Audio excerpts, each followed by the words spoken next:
En prélude de la 6e Assemblée générale ordinaire des musulmans du Congo, prévue pour juin 2026, le Conseil supérieur islamique du Congo poursuivit ses travaux préparatoires. Une rencontre s'est tenue le 11 avril à Brazzaville dans un cadre de concertation consacré à l'organisation de cette importante échéance, placée sur le thème « Consolidant les vertus d'amour, de pardon et de vivre ensemble pour une paix durable au Congo ». Cette session a permis de faire le point sur le tas d'avancement des activités préparatoires. Les travaux, c'est la mise en place des sous-commissions opérationnelles.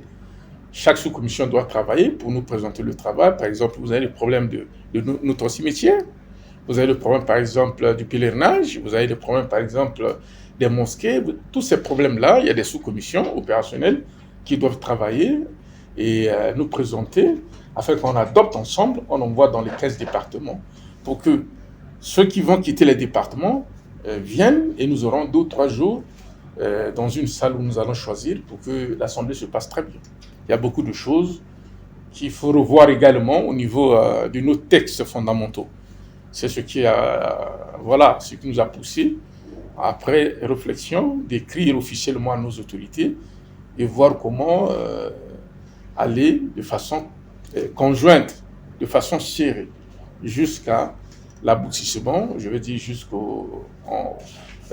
en juin 2026. Et couplé à cette activité, étant donné qu'il y a l'investiture du chef de l'État le jeudi 16, donc nous nous sommes organisés ensemble avec les imams ici, parce que nous avons un quota imposant. Et nous serons là-bas au stade de la Concorde pour assister à l'investiture de celui que le peuple congolais a choisi. Pour El Hadji Youssouf Ngolo, ces travaux s'inscrivent dans la continuité des orientations laissées par feu El Hadji Djibril Bopaka, notamment en matière de structuration et de consolidation des organes dirigeants du Conseil supérieur islamique du Congo. En vérité, mon prédécesseur, notre regretté président Khalil Fass Miséricorde, décédé le 1er novembre 2021, avait déjà enclenché la procédure parce que le mandat est de 5 ans. Et avant la fin du mandat, 5 mois avant, il avait déjà mis en place les sous-commissions, la grande commission et les sous-commissions opérationnelles. Les choses se sont passées comme Dieu avait décidé. Allah l'a rappelé. Et finalement, conformément à l'article 53 de notre règlement intérieur qui dit, en cas d'absence prolongée, maladie ou décès du président, le vice-président chargé à l'organisation assure l'intérim jusqu'à la tenue prochaine de l'Assemblée. Et donc, j'étais vice-président chargé à l'organisation. Il me revenait de droit, premièrement, d'assurer l'intérim, deuxièmement, d'organiser l'Assemblée générale. Parce que l'Assemblée n'a pas que le côté vote. Il y a à revoir également les textes, ainsi de suite.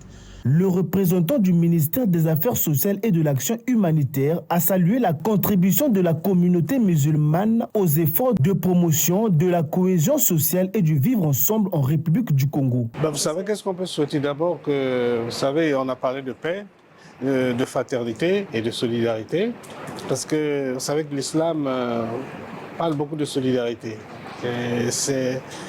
On est très touché par l'organisation islamique parce qu'ils tendent toujours la main vers ceux qui ont moins de moyens.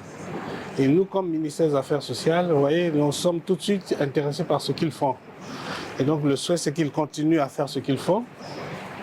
Parce qu'ils participent aussi à la concorde nationale. Vous voyez, ils ont dit qu'ils vont participer à la prestation du serment du président de la République parce qu'ils se disent nous avons besoin de paix pour faire tout ce que nous faisons là. C'est pour ça qu'il y a une certaine liberté pour que chacun puisse exercer son culte, les musulmans y compris.